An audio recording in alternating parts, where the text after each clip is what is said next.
The morning sun streamed through the cabin windows of Flight 847 as Carina Harris settled into seat 23C, adjusting her worn travel backpack and pulling out a dog-eared philosophy book. At 26, she looked like any other solo traveler, petite, quiet, the kind of person you'd glance past in an airport terminal. But when four armed men stormed the aisle 3 hours into the flight, shouting commands in broken English, this unassuming literature graduate would do something that nobody, not the passengers, not the crew, not even herself, thought was possible. She would fight back, and she would save everyone on that plane. Before we continue, let us know where you're watching from. If you're enjoying this, don't miss out. Subscribe now for more. Carina Harris had always been the kind of person who disappeared in crowds. Standing barely 5'3" with shoulder-length auburn hair that she habitually tucked behind her ears when nervous, she possessed the unique ability to become invisible in plain sight. This morning was no different, as she made her way through Amsterdam's Schiphol airport, her weathered canvas backpack slung over one shoulder, a thermos of coffee clutched in her small hands. She'd been traveling alone for 3 months now, part of what her university friends back in Edinburgh called her quarter-life crisis tour of Europe. After completing her master's degree in comparative literature, Carina had felt lost, directionless. While her classmates rushed into corporate jobs or prestigious graduate programs, she had chosen a different path, backpacking through Europe with nothing but savings from her part-time bookshop job and an insatiable curiosity about the world. Her friends thought she was wasting her education. Her parents, both successful academics, barely concealed their disappointment when she had announced her travel plans instead of applying for a PhD program. "Carina's always been a dreamer," her mother would say at dinner parties, the words carrying more pity than pride. "We just hope she finds her direction eventually." But Carina had found something during these months of solo travel that she'd never experienced in lecture halls or library stacks. She'd discovered that she was far more capable than anyone, including herself, had ever imagined. When her hostel in Prague had been broken into, she'd been the one who'd organized the other travelers and convinced the police to take action. When a fellow backpacker had suffered a panic attack on a mountain trail in Switzerland, Carina had talked her down and guided the group safely to the nearest village. These weren't the kinds of achievements that impressed her literature professors or made good conversation at academic conferences. They were quiet victories, the kind that happened when nobody was watching and that she rarely mentioned in her postcards home. But they had been building something inside her, a confidence that had nothing to do with exam grades or thesis defense presentations. Now, boarding Flight 847 from Amsterdam to Barcelona, Carina felt the familiar mixture of anticipation and solitude that had become her traveling companion. She'd chosen this particular flight because it was a Tuesday morning departure, cheaper, less crowded, perfect for someone traveling on a tight budget. As she found her window seat, she noticed the usual mix of passengers, business travelers in wrinkled suits catching up on emails, families with young children already negotiating screen time, and a handful of other solo travelers like herself. The flight attendant, a tired-looking woman in her 50s named Margaret, barely glanced at Carina as she helped stow her backpack in the overhead compartment. Carina had grown accustomed to this casual dismissal. Solo female travelers, especially young ones without expensive luggage or designer clothes, rarely commanded attention. She was just another face in the crowd, another passenger to process and forget. What nobody on that plane knew, what Carina herself rarely thought about, was the unique combination of experiences that had shaped her over the past 3 months. The self-defense classes she'd taken before leaving Edinburgh, prompted by her parents' worried insistence. The wilderness survival course she'd completed during a detour through Norway, partly for the adventure and partly because she had always been drawn to stories of human resilience. The hours she'd spent in hostels talking to travelers from conflict zones, listening to their stories of survival and adaptation. None of these experiences seemed particularly relevant as Flight 847 taxied down the runway under a brilliant blue sky. Carina pulled out her current read, a worn copy of Camus' The Stranger, and settled in for what she assumed would be an unremarkable 3-hour flight. She'd chosen the book partly because it was compact and partly because she had been thinking a lot about themes of alienation and unexpected heroism during her travels. As the plane climbed through the morning clouds, Carina gazed out her window at the patchwork of Dutch farmland below. She was thinking about Barcelona, about the Gaudi architecture she wanted to photograph, about the small pension near Park Güell there she'd booked a room for the next 5 days. She was thinking about the letter she needed to write to her thesis advisor, explaining why she still wasn't ready to commit to doctoral studies. She wasn't thinking about terrorism or heroism or life-and-death decisions. She was just Carina Harris, 26-year-old literature graduate from Edinburgh, traveling alone because she didn't quite know what else to do with her life. In 3 hours, that would all change. The first sign that Carina Harris was different from other passengers came 45 minutes into the flight, though nobody noticed it at the time. When turbulence hit unexpectedly over the Belgian countryside, most passengers gripped their armrests and exchanged nervous glances. Carina, however, remained calm, her breathing steady as she continued reading. She'd learned breath control during those self-defense classes in Edinburgh, but more importantly, she'd practiced staying centered during the many uncomfortable situations she'd encountered while traveling alone. "Bit of rough weather," commented the businessman in the seat beside her, his knuckles white as he clutched his coffee cup.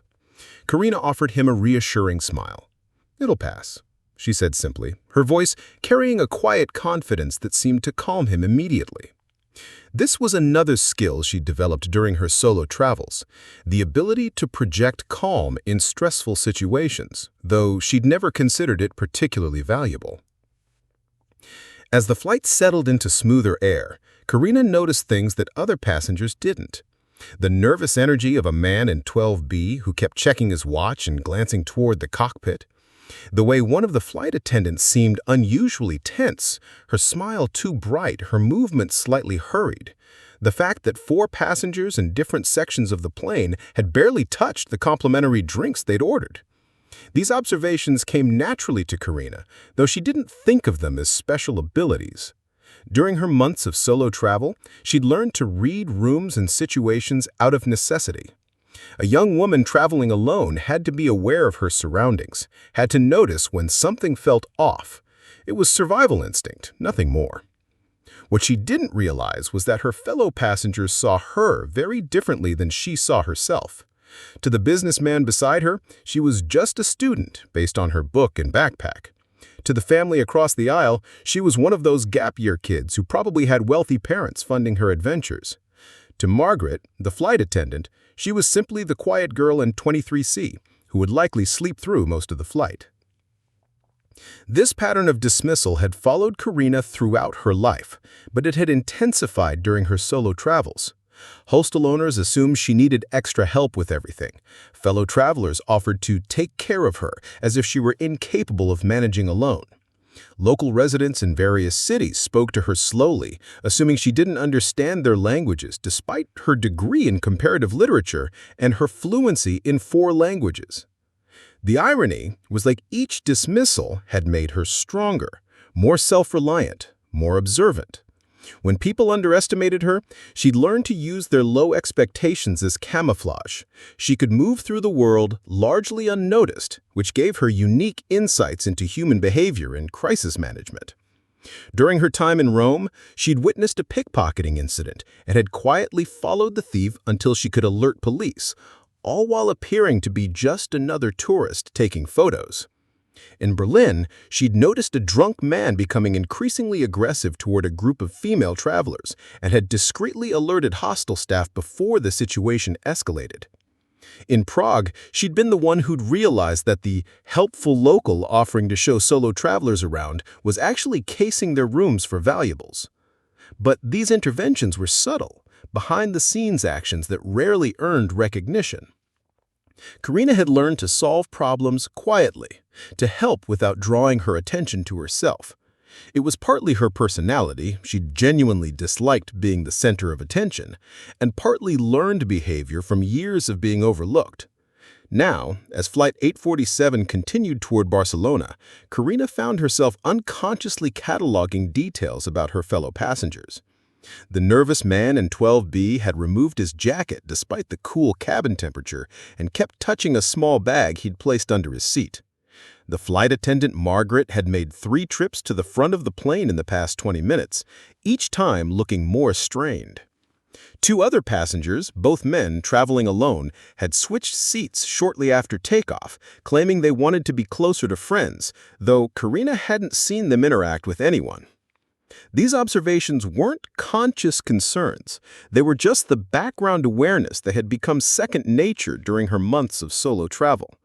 She was reading Camus and thinking about existentialism and alienation, not about potential threats or crisis scenarios. What she didn't realize was that she was about to face the ultimate test of all the quiet strength she'd been building during her months of invisible wandering. In less than 2 hours, being underestimated would become her greatest advantage, and all those subtle skills she'd developed in hostels and train stations and mountain trails would become the difference between life and death for everyone on Flight 847. We've invested considerable effort in bringing you this story. If you find it engaging, please consider subscribing to our channel. Your support is greatly appreciated. Now, let's return to the narrative.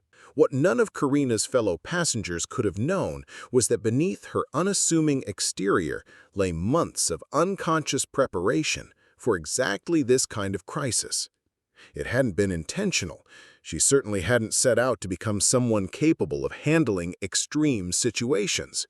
But solo travel, especially as a young woman, had been an intensive crash course in situational awareness, quick thinking, and self-reliance. The self-defense classes had started as a compromise with her worried parents before she'd left Edinburgh. Just basic safety stuff, her father had insisted, his academic mind struggling with the idea of his bookish daughter wandering Europe alone. Carina had approached the classes with the same methodical dedication she had brought to her literature studies. While other students laughed through the sessions or treated them as a fun fitness activity, Carina had absorbed every technique, every principle of leverage and timing. Her instructor, a former military police officer named Sarah McNeil, had noticed Carina's unusual focus. "You've got natural instincts," Sarah had told her after a particularly intense session on escape techniques. "Most people freeze when they're grabbed from behind. You assess and adapt." Carina had dismissed the compliment at the time, assuming everyone learned at the same pace. The wilderness survival course in Norway had been an impulse decision, born from a conversation with a fellow traveler who described the breathtaking landscapes of the Lofoten Islands. Carina had signed up thinking it would be a unique way to see the country, not realizing she was developing crucial skills in crisis management and resource improvisation. When other participants struggled with the psychological pressure of simulated emergency scenarios, Carina had remained calm, her mind automatically breaking down complex problems into manageable steps. "You think like a survivor," the Norwegian instructor, Eric Haugen, had observed. "Most people panic when faced with multiple threats. You prioritize and execute." Again, Carina had assumed this was normal behavior, not recognizing it as an exceptional ability. Her language skills had developed through necessity rather than design. Her comparative literature degree had given her a foundation in French, German, and Spanish, but months of navigating trains, hostels, and emergency situations had sharpened these skills into practical fluency. She learned to read not just words, but tones, body language, and cultural context. When a group of Romanian pickpockets had targeted tourists in Budapest, Carina had understood their planning conversation and quietly warned their intended victims. More importantly, she had learned to project different personas depending on the situation. With aggressive men, she could become invisible, unremarkable, not worth bothering. With worried families, she could radiate calm competence that made them feel safe. With authorities, she could switch to articulate professionalism that commanded respect. These weren't conscious manipulations. They were adaptive responses she had developed through months of navigating challenging social situations alone. Her reading habits had evolved too. The philosophy and literature texts she carried weren't just academic interests. They'd become tools for understanding human behavior under pressure. Camus' writings on absurdism and rebellion, Viktor Frankl's insights into survival psychology, historical accounts of ordinary people in extraordinary circumstances. She absorbed these perspectives not as abstract concepts, but as practical guidance for understanding how people react when familiar structures collapse. The physical conditioning had happened gradually. Months of hiking with a full backpack, climbing hostel stairs with heavy luggage, walking miles through unfamiliar cities, had built a lean, functional strength that didn't announce itself. Carina could carry her own weight and more, could move quickly and quietly, could maintain physical effort long after others tired. But because she looked small and unthreatening, people consistently underestimated her capabilities. Most crucially, she'd learned to think tactically without realizing it. Every hostel room she entered, she automatically noted exit routes and potential weapons. Every crowded space, she identified choke points and escape paths. Every new person she met, she unconsciously assessed their physical capabilities, emotional state, and potential threat level. These weren't paranoid behaviors, they were practical adaptations that had kept her safe during months of solo travel. The train incident in Poland had been a turning point, though Carina hadn't recognized it at the time. When a drunk passenger had become aggressively confrontational toward an elderly couple, most passengers had looked away or changed cars. Carina had approached the situation systematically. She had positioned herself to block his path to the couple, engaged him in conversation to de-escalate his anger, and when verbal intervention failed, she had used her small size to her advantage, stepping inside his reach where his bulk worked against him, and applying a pressure point technique that left him stunned long enough for the conductor to intervene. The other passengers had treated it as a lucky accident, assuming she had somehow gotten fortunate in a brief scuffle. They couldn't see the calculated precision of her actions, the way she had assessed his balance and leverage points, the deliberate timing of her intervention. To them, she was just a brave young woman who'd gotten lucky. To Carina, it was simply another problem that needed solving. Now, settling into her seat on Flight 847, Carina carried all of this preparation invisibly. She looked like what she was, a literature graduate with a backpack and a book. What wasn't visible was the unique combination of physical training, psychological resilience, tactical thinking, and crisis management experience that had been building inside her for months. 2 hours into Flight 847's journey to Barcelona, Carina noticed something that made her close her book and pay attention.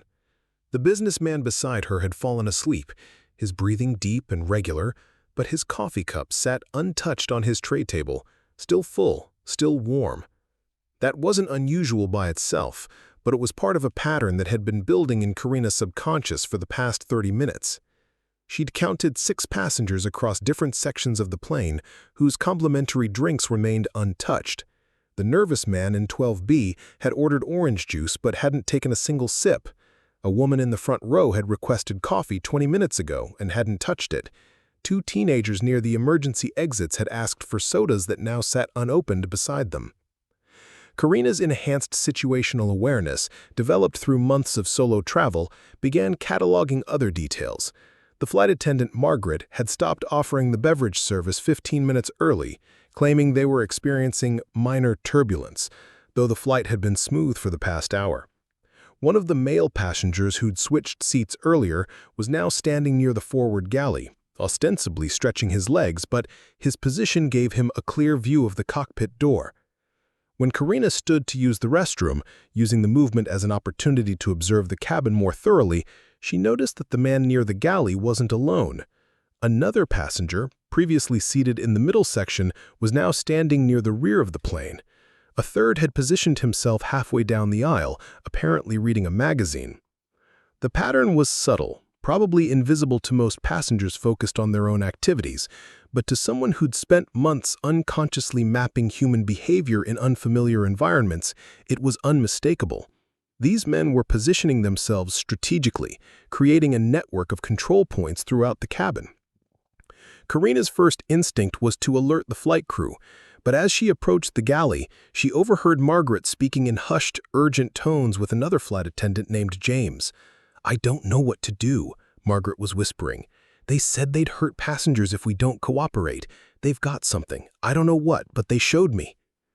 James's response was barely audible. "We follow protocol. Keep everyone calm. The captain knows." Carina felt her stomach drop. This wasn't a potential threat she was observing. It was an active hijacking that had already begun. The crew was aware, but compromised. The strategic positioning she'd noticed wasn't preparation, it was implementation. Her mind immediately shifted into the tactical thinking mode she developed during crisis situations in her travels. She counted 4 suspicious passengers positioned to control different sections of the plane. The crew was intimidated but not yet completely controlled. They were still moving freely, still interacting with passengers. Whatever threat the hijackers had made was serious enough to ensure cooperation, but subtle enough to avoid panic among the passengers. Most importantly, the hijackers clearly believed they had complete control of the situation. Their positioning was confident, relaxed even. They weren't expecting resistance from what they saw as a cabin full of compliant tourists and business travelers. Carina returned to her seat, her mind racing. She opened her book but wasn't reading. She was thinking. The man beside her was still sleeping, his breathing even, which meant whatever the hijackers had done to ensure passenger compliance hadn't involved drugging the drinks. That was good. It meant people weren't incapacitated, just unaware. She began mentally cataloging resources and obstacles. The cabin layout favored the hijackers. Long, narrow space with limited mobility, passengers seated and belted in, multiple control points. But it also created vulnerabilities. The hijackers were spread out, relying on psychological intimidation rather than physical restraint. They were confident in their control, which could mean they were less alert to subtle resistance. The other passengers were the biggest variable. In a crisis, people typically followed one of 3 patterns. They froze completely, they panicked and created chaos, or they followed someone who projected confidence and authority. Carina had seen all 3 responses during various emergencies in her travels. The key was becoming that confident leader before panic could spread. But she was just one small woman against at least 4 organized hijackers. Any action she took would have to be perfectly timed and executed because she wouldn't get a second chance. More importantly, she needed to understand what the hijackers actually wanted before she could determine the best way to stop them. Her phone showed they were flying over southern France, probably another hour from Barcelona. Whatever was going to happen would likely happen soon. The hijackers wouldn't want to maintain this subtle control for much longer. It was too resource-intensive, too dependent on continued passenger ignorance. Carina closed her eyes and began the deep breathing exercises she'd learned in her self-defense classes. She needed to be ready for whatever came next, but she also needed to appear completely unremarkable, just another sleepy passenger on an afternoon flight. Her ability to remain invisible while observing everything around her was about to become the most important skill she'd ever developed. At 3:17 p.m., 37,000 feet above the Mediterranean, Flight 847 stopped being a routine commercial flight and became a weapon. It happened so suddenly that most passengers didn't immediately understand what was occurring, but Carina had been watching for the signs and recognized the shift the moment it began. The nervous man from 12B stood up abruptly, no longer trying to conceal his agitation. In his hand was what appeared to be a small device, not large enough to be a traditional explosive, but sophisticated enough to command immediate attention from the flight crew. "Ladies and gentlemen," he announced in accented English, his voice carrying across the cabin with practiced authority. "This aircraft is now under our control. For your safety, you will remain seated and follow all instructions." The reaction was immediate and predictable. Several passengers gasped, a child began crying, and Carina could see heads turning in confusion and growing fear. But what struck her most was how prepared the hijackers were for this moment. The 4 men she'd identified earlier moved with choreographed precision, each taking control of their designated section of the cabin. The man who'd been standing near the forward galley produced a similar device and blocked access to the cockpit. "Flight crew will continue normal operations," he commanded. "Any deviation from our instructions will result in consequences for passengers." Margaret, the flight attendant, was visibly shaking, but trying to maintain professional composure. "Please, everyone, stay calm," she managed, her voice strained. "Follow the instructions and no one will be hurt." Carina's tactical mind immediately began analyzing the situation. The hijackers held appeared to be remote detonators, small, compact, probably connected to explosives placed somewhere on the aircraft. The hijackers' confidence suggested they had complete control over the situation, but Carina noticed crucial details that others missed. First, the devices required the hijackers to maintain physical possession. They couldn't be accidentally activated, which meant they needed conscious control. Second, the hijackers were speaking in English to address passengers, but when they communicated with each other, she caught fragments of what sounded like Arabic mixed with another language, possibly Farsi or Pashto. Her comparative literature background had given her exposure to multiple language families, though not fluency. Most importantly, their demands hadn't been clearly stated yet. They'd taken control of the aircraft, but they hadn't announced a destination change or specific ultimatum. This suggested either a sophisticated plan with multiple phases or possibly internal disagreement about objectives. The lead hijacker, the one who'd first stood up, moved to the center of the cabin. "This flight will continue to its destination, but first we have business to conduct. Cellular devices and cameras will be surrendered immediately. Anyone who fails to comply will be selected for special treatment." As passengers began reluctantly handing over their phones, Carina made a crucial decision. She palmed her small backup phone, an old model she kept for emergencies, while surrendering her primary device. The backup was basic, no GPS tracking or modern communication capabilities, but it had one crucial feature: it could send text messages if she could find a signal. The collection process revealed something important. The hijackers were operating with limited manpower relative to their ambitions. They couldn't simultaneously watch every passenger, maintain control of the aircraft, communicate with outside parties, and manage their weapons systems. They were stretched thin, relying on fear and the enclosed environment to maintain control. When the hijacker collecting devices reached her row, Carina handed over her primary phone with the same fearful compliance she saw in other passengers. But she was also memorizing his physical characteristics: height, build, dominant hand, how he held the detonator, any signs of training or amateur status. He moved like someone with military or paramilitary experience, but his emotional control seemed less refined than professional soldiers she had encountered during her travels. "Very good," the lead hijacker said once the collection was complete. "Now you will understand why you are here. This flight carries passengers from 7 different countries. You represent the interference of Western nations in places where you do not belong." He paused, letting the words sink in. "Your governments will receive our demands within the hour.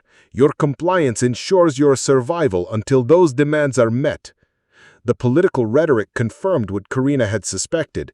This wasn't a simple hijacking for ransom or transportation to a specific destination. This was a planned terrorist operation designed to create international pressure through hostage-taking. The sophistication of their planning and coordination suggested backing by a larger organization.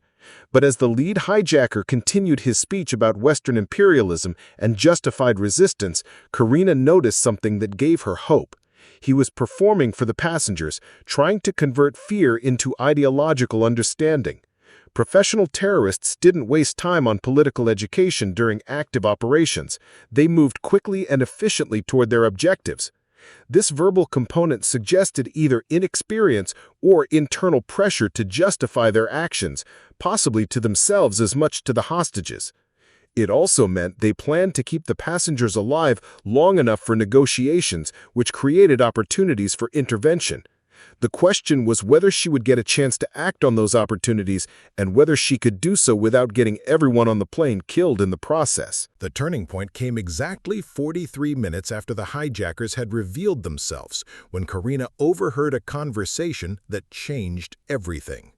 She'd been pretending to read while actually listening to fragments of communication between the hijackers, using the linguistic skills she'd developed during her European travels to piece together their discussions. The leader, who the others called Rashid, was speaking in urgent whispers with the man controlling the forward section. Through her peripheral vision, Carina could see them checking their devices repeatedly, their body language showing increasing tension. She caught enough words to understand they were experiencing communication problems with their ground contacts. "The signal is not working over water," one of them hissed, in what she recognized as Farsi. "We cannot reach the coordinator." "Then we proceed with the alternative," Rashid replied, his voice carrying a forced calm that suggested he was improvising. "Barcelona Airport as planned, but the timeline changes everything."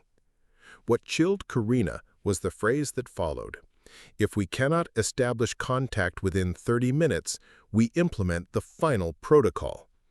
Her blood ran cold as she processed what final protocol likely meant in this context. These weren't professional hijackers planning to negotiate from strength. They were desperate operatives whose backup plan involved eliminating witnesses. The aircraft was supposed to be a platform for making demands, but communication failures were pushing them toward a much darker conclusion. Around her, the other passengers remained largely passive, following the natural human tendency to comply with authority figures during crisis situations. The businessman beside her sat rigid with terror. The family across the aisle huddled together, whispering prayers. Near the front, an elderly couple held hands in silence, resignation written across their faces. But Carina's months of solo travel had taught her something crucial about crisis situations. The moment when everyone accepts defeat is often the moment when action becomes possible. The hijackers were focused on their communication problems and timeline pressures. The crew was following orders, but watching for opportunities. The passengers were in the psychological state where they would follow strong leadership if someone provided it. She had, at most, 30 minutes before the situation deteriorated beyond any possibility of intervention. In 30 minutes, Flight 847 could become a memorial instead of a story of survival. The decision crystallized with absolute clarity. She could remain passive and hope the hijackers' communication problems resolved themselves, or she could use her unique combination of skills and knowledge to create an alternative outcome. It wasn't really a choice at all. Carina began her mental preparation using techniques she'd learned during the wilderness survival course in Norway. First, inventory available resources. The cabin environment favored defenders if they could coordinate action. Narrow spaces limited the hijackers' ability to respond to multiple threats simultaneously. The passengers outnumbered the hijackers significantly, but only if they could be organized and motivated to act. Second, identify vulnerabilities in the opposition. The hijackers were spread out and couldn't provide mutual support quickly. They were dependent on fear and the threat of detonation to maintain control, but those same weapons limited their mobility. Most importantly, their emotional state was deteriorating as their plan encountered unexpected problems. Third, develop multiple contingencies. Any action she took would have to account for various possible responses from both hijackers and passengers. She needed approaches that could succeed whether she got help from others or had to act alone. The key insight came from her self-defense training. In situations with multiple opponents, success depended on changing the terms of engagement rather than trying to match superior numbers with superior force. She couldn't overpower 4 armed men, but she could potentially create enough chaos and confusion to disrupt their control long enough for others to act. Her phone vibrated softly. The backup device she'd concealed was picking up a weak signal as they approached the European coast. She had one chance to send a message, but it would have to be perfectly timed to avoid detection. As Rashid moved past her row, checking on his associates' positions, Carina made eye contact with him for just a moment. She let her face show the appropriate level of fear and submission, giving him no reason to view her as anything other than another compliant passenger. But behind her frightened expression, her mind was calculating distances, timing, and angles of attack. She thought briefly of her parents back in Edinburgh, probably grading papers in their comfortable academic offices, unaware that their dreamy daughter was about to attempt something that would either save 87 lives or end her own. She thought of her friends who dismissed her travel year as aimless wandering, not realizing it had been intensive preparation for exactly this moment. Most of all, she thought of the elderly couple near the front, holding hands and waiting to die, and the child who'd been crying since the hijacking began. They deserved someone willing to fight for them, even if that someone was just a small literature graduate with a backpack and 3 months of improvised training. Carina closed her eyes, took a deep breath, and began to move. What happened next would later be described by aviation security experts as a textbook example of how ordinary people can overcome trained terrorists through coordinated action and exceptional leadership. But in the moment, it felt like controlled chaos, with Carina at the center of a storm she'd created and now had to direct. The elderly gentleman she'd noticed earlier moved with surprising speed and precision, confirming her assessment of his military background. He tackled the hijacker near the cockpit, while the man was still trying to process the rapid change in circumstances. "Colonel James Mitchell, retired," he called out as they struggled. "I've got this one." The 2 younger men by the emergency exits acted simultaneously, rushing the hijacker who'd been controlling the rear section. Their approach was less refined than the colonel's, but their combined weight and determination were effective. The hijacker went down under their combined assault, his device clattering across the floor. But Rashid, the leader, was neither surprised nor defeated. As Carina had feared, he was the most dangerous of the group, trained, experienced, and now furious. He produced a backup device from his jacket, holding it high where everyone could see it. "Stop, or I kill everyone! This device activates all charges simultaneously." The cabin froze. The men who'd been grappling with the other hijackers paused, uncertain. Passengers who'd been rising from their seats dropped back down. Even Colonel James Mitchell maintained his hold on his target, but stopped trying to disarm him. This was the moment Carina had been preparing for without realizing it. The moment when leadership meant making a decision that could save everyone or doom them all. She looked at Rashid's face, analyzed his body language, and made a calculation based on everything she'd learned about human behavior under extreme pressure. "He's bluffing," she announced, her voice carrying clearly through the cabin. "If he could detonate everything simultaneously, he would have done it already when we started fighting back." Rashid's eyes widened with rage. "You stupid girl! You will kill us all!" But Carina had noticed something crucial. The way he held the device, the protective manner in which he cradled it, suggested it was more fragile or complex than he wanted them to believe. More importantly, his emotional reaction confirmed her assessment. A professional operative with a reliable deadman switch would have remained calm, using the threat rather than emotional outbursts. "Look at his hands," she continued, her voice steady despite the adrenaline flooding her system. "He's holding it like it might break. This isn't a military-grade device. It's improvised, probably fragile."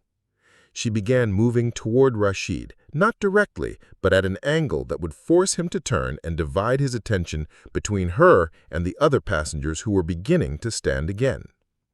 "The communication problems they've been having? The reason they're improvising their timeline? Their equipment isn't working properly. They're not as prepared as they want us to think." Rashid raised the device higher, his thumb hovering over what appeared to be an activation switch. "Stop! I will do it!" But Carina had spent months reading people in high-stress situations, and she could see the calculation in his eyes. He was weighing options, which meant he wasn't committed to mutual destruction. A true fanatic would have already acted. "Margaret," she called to the flight attendant, never taking her eyes off Rashid. "Are you in contact with the cockpit?" "Yes," Margaret replied, her voice shaky but functional. "Tell them to begin emergency descent and contact authorities. Tell them we have the situation under control." The statement was partly true, partly aspiration, but it served a crucial psychological purpose. It projected confidence and inevitability. Rashid was no longer in control of events, and everyone in the cabin could feel the shift. Colonel Mitchell made the next crucial move. "Son," he said to Rashid, his voice carrying the authority of decades of military command, "you're outnumbered, your equipment is compromised, and your mission has failed. Put the device down and surrender, and I guarantee you'll be treated according to international law." Rashid's response was to lunge toward the nearest passenger, a middle-aged woman who'd been sitting quietly throughout the ordeal. But Carina had been expecting this. Cornered people almost always tried to grab hostages to re-establish leverage. She intercepted his movement using techniques she'd never imagined she'd need in real life. Her months of physical conditioning allowed her to match his speed, while her smaller size let her change direction more quickly. As he reached for the woman, her shoulder connected with his ribs, disrupting his balance and sending them both crashing into the seats. The device flew from his hand, landing several rows away. In the scramble that followed, with passengers diving to secure it and Rashid struggling to break free, Carina found herself thinking with perfect clarity. This was exactly what all her preparation had been leading to. She'd proven that being underestimated could become the ultimate advantage. The silence that followed lasted exactly 7 seconds. Carina would remember this detail clearly later, along with the sound of the aircraft's engines and her own heartbeat in her ears. Then the cabin erupted in a mixture of cheering, crying, and nervous laughter as 87 passengers realized they were alive and safe. Colonel Mitchell had successfully restrained Rashid with the help of 2 other male passengers, while the remaining hijackers were secured throughout the cabin. Margaret was on the intercom with the cockpit, her voice now steady with relief as she reported the situation to Captain Torres. "Ladies and gentlemen, this is your captain speaking," came the announcement moments later.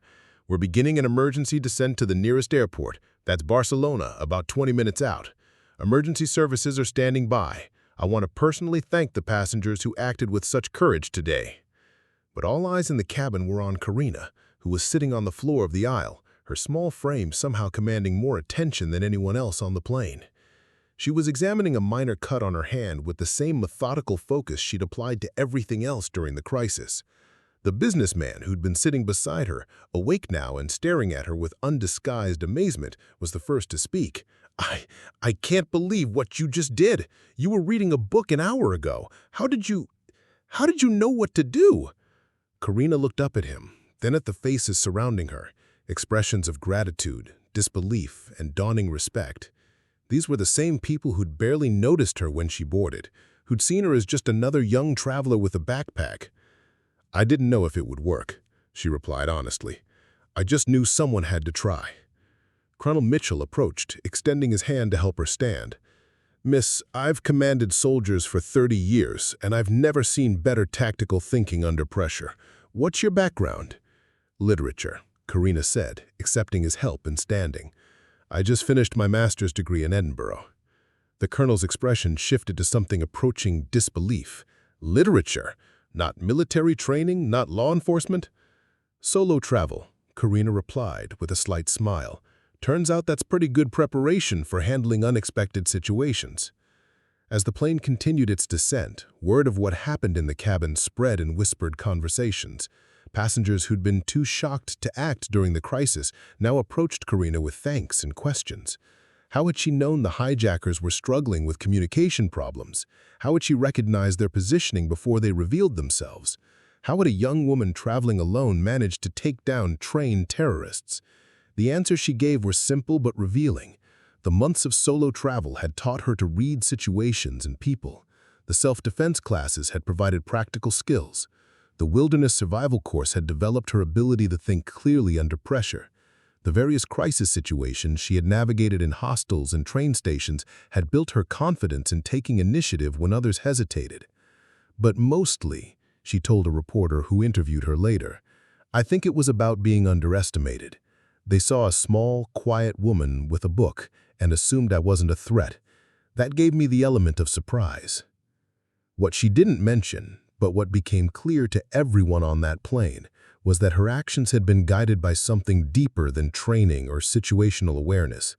She'd acted from a fundamental conviction that someone needed to stand up for people who couldn't protect themselves, the elderly couple, the frightened families, the child who'd been crying.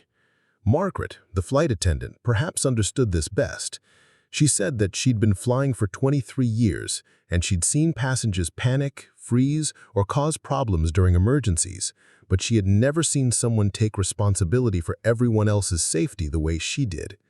She wasn't trying to be a hero, she was just refusing to let people get hurt if she could prevent it. As Flight 847 touched down at Barcelona Airport, surrounded by emergency vehicles and security teams, Carina found herself thinking about the letter she'd written to her sister but never sent, the one where she'd tried to explain why some things were worth the risk. She wouldn't need to send that letter now. Instead, she'd have a very different story to tell about her aimless wandering through Europe and what it had taught her about courage, capability, and the power of refusing to accept other people's limitations. The plane taxied to a secure area where armed security teams were waiting. Through her window, Carina could see news vans and what appeared to be government officials. Her quiet, solo journey through Europe was about to become very public. But she'd proven something to herself that was more important than any recognition others might give her. She'd proven that being underestimated wasn't a limitation. It was a superpower waiting for the right moment to reveal itself. The Barcelona airport conference room was nothing like the interrogation scenario Carina had expected. Instead of harsh lighting and suspicious officials, she found herself sitting across from Agent Carmen Rodriguez of Spain's National Intelligence Center, who'd spent the first 10 minutes of their meeting expressing genuine admiration for her actions. "Miss Harris," Agent Rodriguez said, reviewing a file that had somehow grown thick in the few hours since the plane landed, "we've been trying to understand how a literature graduate with no formal security training managed to accomplish what our anti-terrorism units trained for years to achieve." Carina sipped the coffee they'd provided. Proper Spanish coffee, strong and bitter, nothing like the airline version, and considered the question. "I think it's because nobody expected it from someone like me, including myself, honestly." The debriefing had revealed the full scope of what had been prevented. The hijackers were part of a larger network planning coordinated attacks across Europe. Flight 847 was supposed to be a demonstration of their capabilities, with passengers used as leverage for releasing imprisoned associates. When their communication system failed, the backup plan involved a very different kind of demonstration, one that would have made international headlines for all the wrong reasons. "Your intervention didn't just save the passengers on your flight," Agent Rodriguez continued. "The intelligence we've gathered from the arrested suspects has allowed us to prevent at least 3 other planned operations. You may have saved hundreds of lives." Outside the conference room window, Carina could see news trucks lined up along the airport perimeter. Her parents had called 6 times in the past 2 hours, alternating between relief and bewilderment.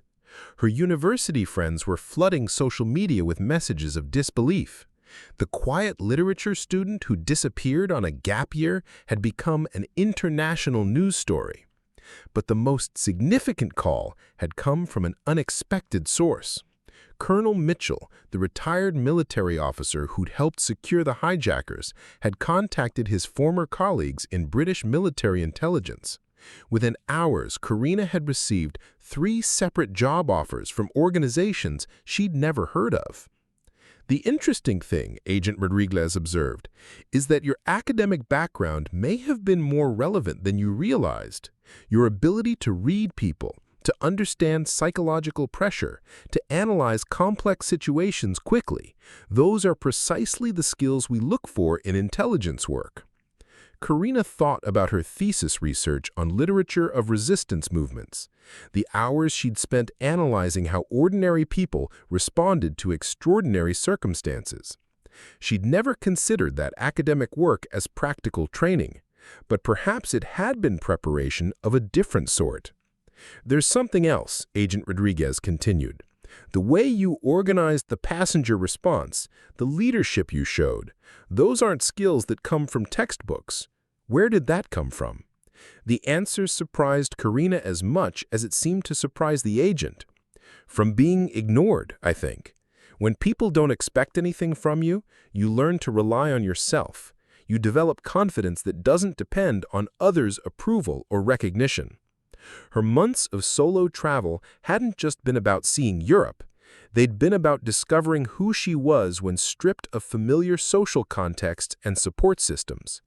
Every challenge she navigated alone, every crisis she handled without help, had built layers of self-reliance and problem-solving ability that even she hadn't fully recognized. The transformation was already visible in how others interacted with her. The airport security personnel treated her with respectful deference. The medical team that examined her after the incident spoke to her as a colleague rather than a victim. Even Agent Rodriguez addressed her as someone whose opinions mattered, whose insights were valuable. "Miss Harris," the agent said finally, "I know you've had several interesting offers today, but I'd like you to consider one more. We have a program for individuals with your particular combination of analytical skills and operational capability. It's not traditional military or intelligence work. It's something new, designed for the kinds of threats we're facing now." Carina looked at the business card Agent Rodriguez offered. 6 months ago, the idea of working in intelligence would have seemed absurd. She'd been planning to write her doctoral dissertation on post-war European literature, to spend her career analyzing other people's stories of courage and resistance. Now she was being offered the chance to write her own. "The literature degree," she said thoughtfully, "would that actually be relevant to this kind of work? Understanding human motivation, analyzing complex narratives, recognizing patterns in behavior, these are exactly the skills we need," Agent Rodriguez replied. "Your academic training, combined with what you demonstrated today, make you exactly the kind of person we're looking for." As Carina considered the offer, she realized that her aimless wandering had led her to exactly where she needed to be. Not to a predetermined destination, but to a place where her unique combination of experiences and abilities could make a difference. She thought about the elderly couple on the plane, about the child who'd stopped crying once the hijackers were subdued, about all the future victims whose lives might depend on someone willing to act when action seemed impossible. The answer was surprisingly easy to make. 3 days after Flight 847, Carina found herself in another uncomfortable situation, this time facing a panel of university administrators in Edinburgh who were struggling to understand how their academically gifted but directionless student had become an international news sensation and the subject of multiple government recruitment offers.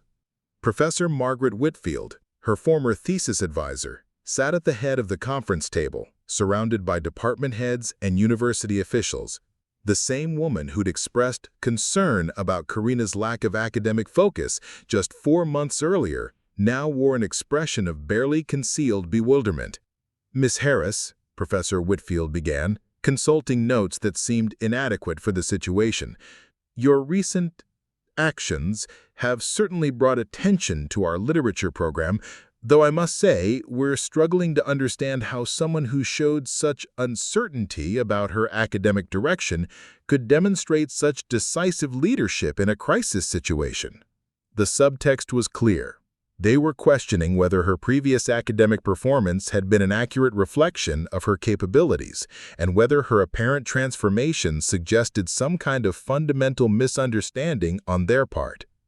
"Professor Whitfield," Carina replied, maintaining the respectful tone she'd always used in academic settings, "I don't think my academic performance changed. I think the context did.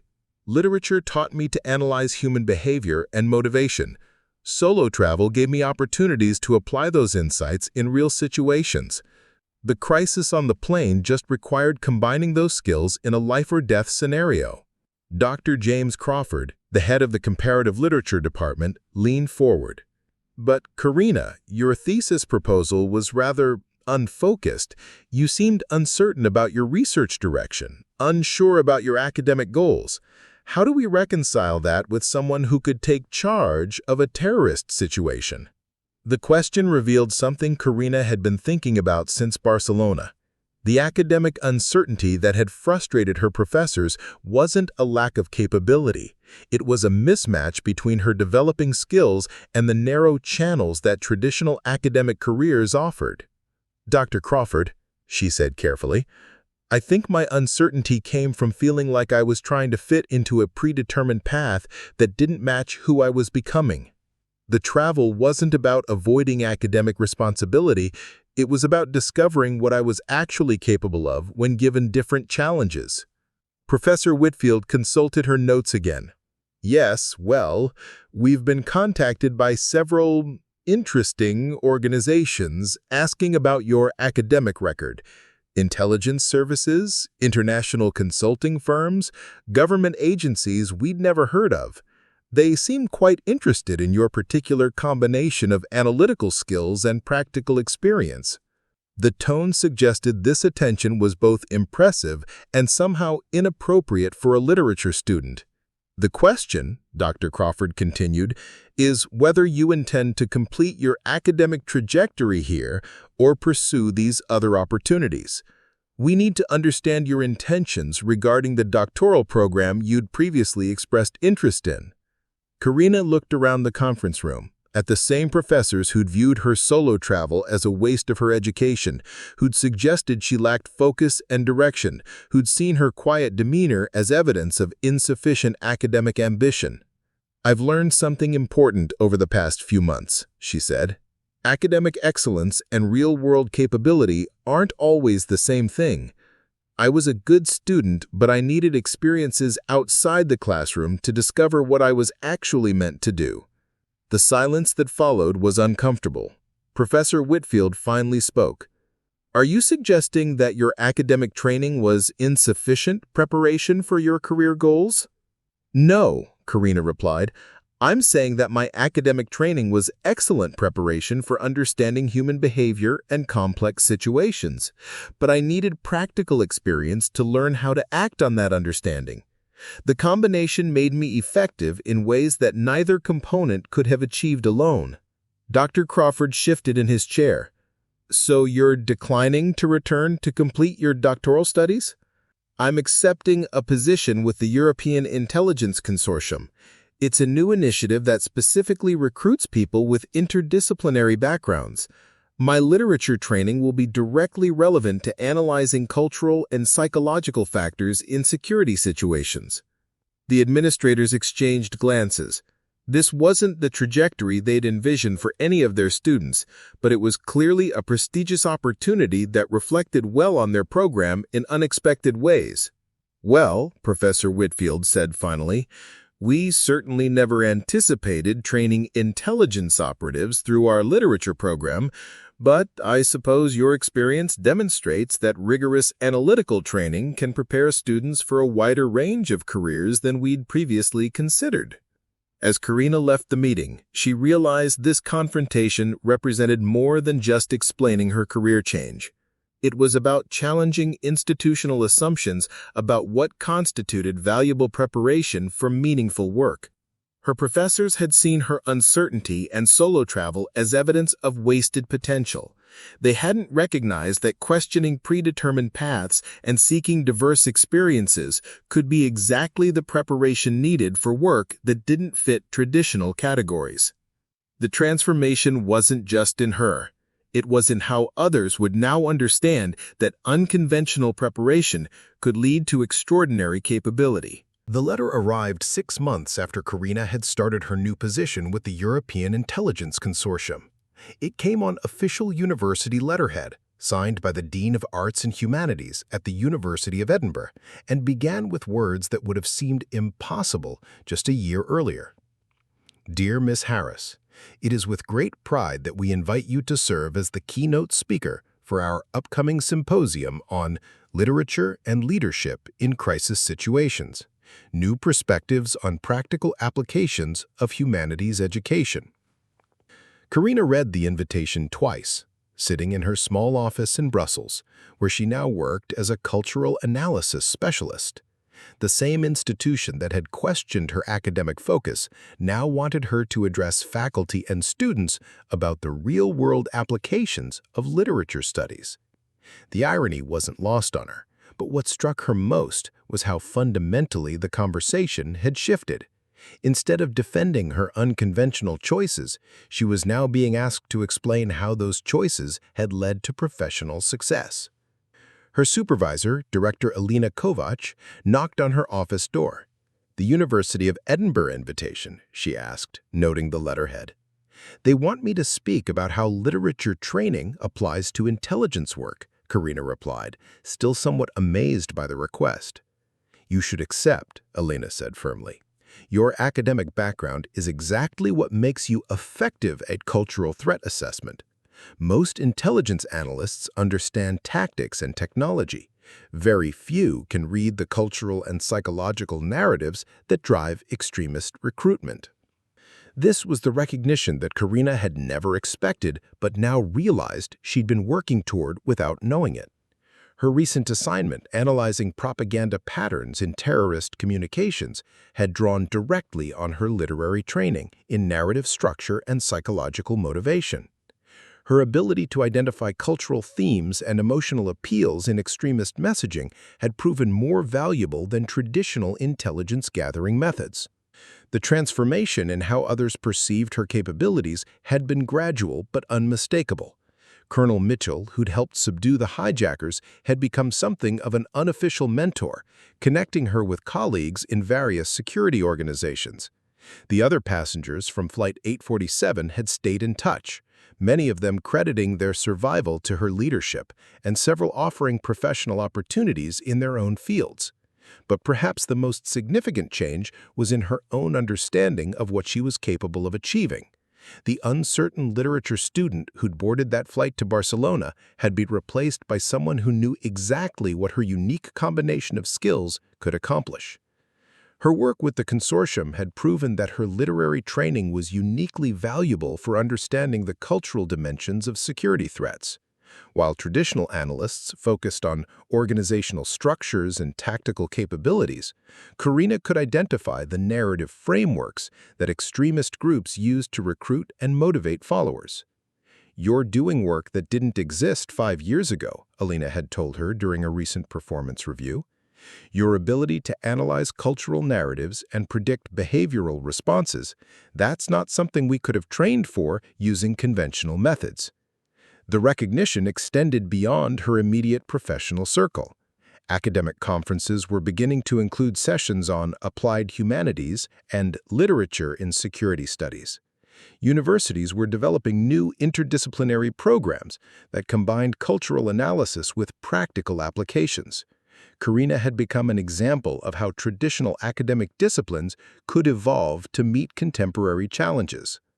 Her parents, both still professors in Edinburgh, had undergone their own transformation in understanding. Her mother's dinner party conversations now featured proud descriptions of our daughter's innovative career in cultural intelligence, and her father had started incorporating her work into his own lectures on the practical applications of literary analysis.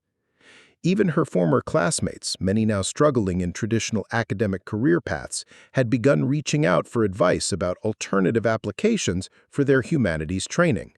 The gap year wandering that had once seemed like academic failure now looked like strategic career preparation.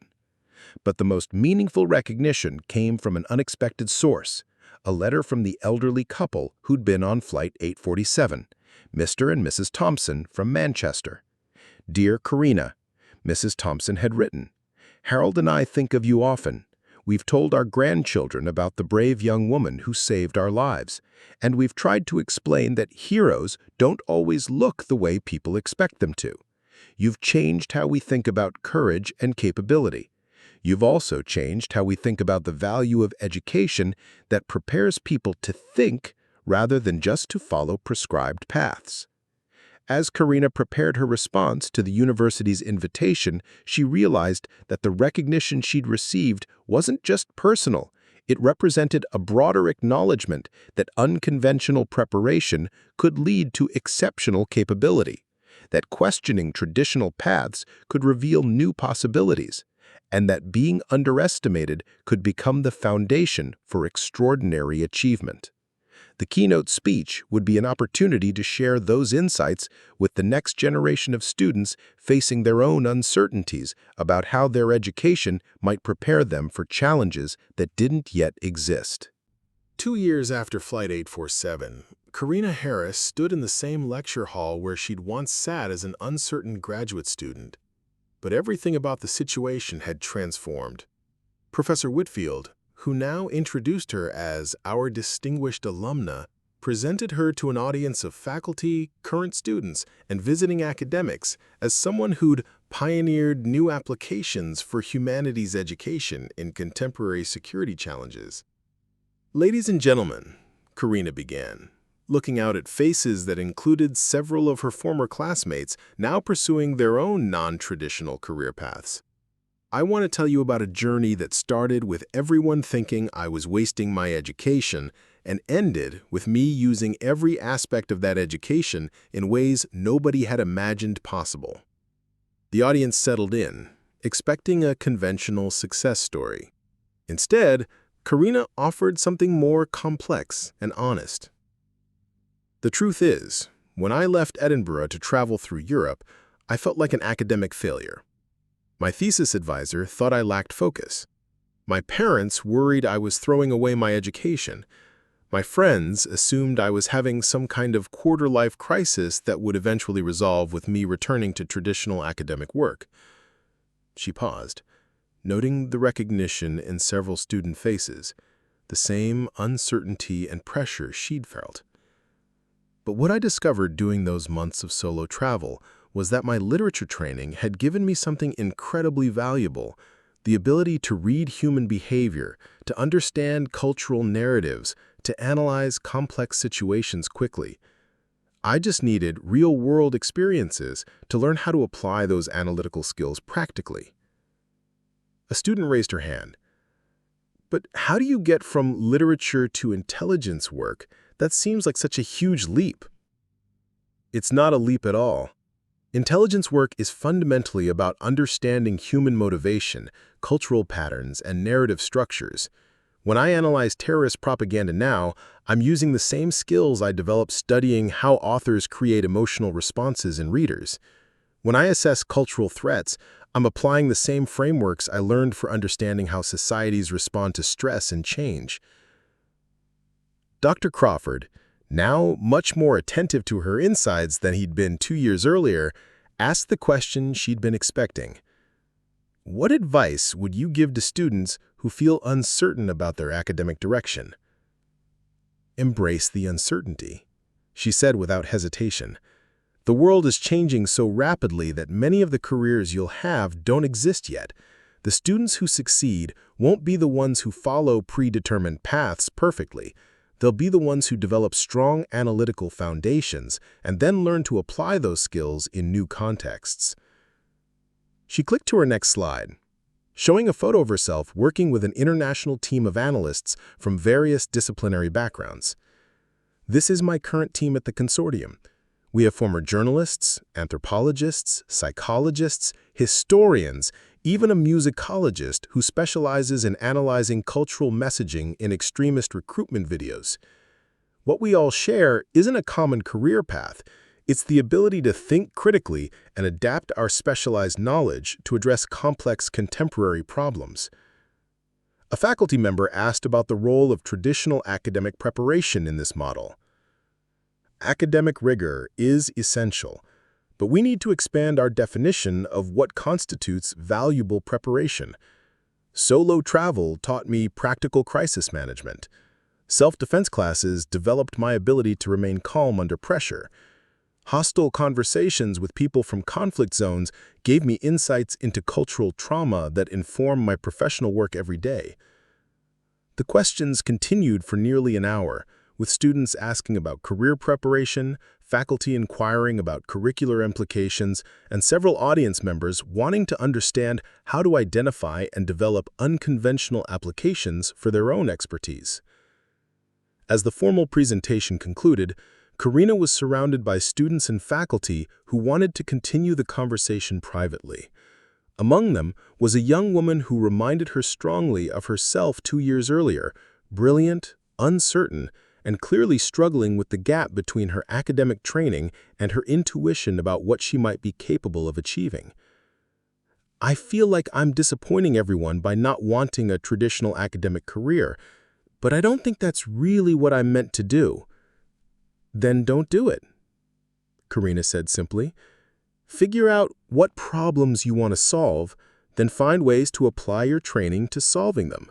The world needs people who can think outside traditional categories."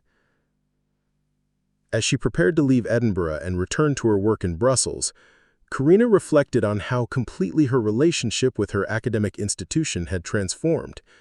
Instead of feeling like she'd abandoned her education, she'd proven that rigorous intellectual training could prepare students for challenges that didn't fit conventional career categories. The uncertain literature student who'd once felt like she was disappointing everyone had become proof that following an unconventional path could lead to work that nobody had imagined, but everybody recognized as valuable.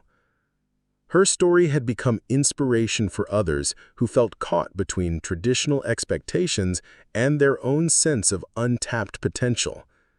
Up next, you've got 2 more standout stories right on your screen. If this one hit the mark, you won't want to pass these up. Just click and check them out. And don't forget to subscribe and turn on the notification bell so you don't miss any upload from us.